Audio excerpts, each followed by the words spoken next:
কি দেলোয়ার ভাই, thank you. যে ওয়েদার ভাই, কেমন লাগতেছে? ফাটাফাটি ভাই, পিছনের আকাশটা দেখেন ভাই, মনে হচ্ছে নামে আসছে, গ্রামের ভিতরে মেঘ নামে আসছে।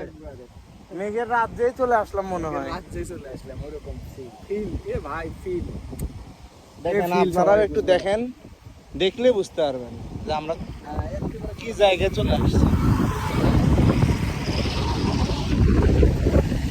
আর এর পরের দিন যেদিন আসা হবে টানা রোদ মাথার উপরে, ঠিক আছে, সেদিন আমার সেদিন সেদিনে 100 মানে পুরা উল্টা ফিলিং। একবারে বাপ রে বাপ রে বাপ।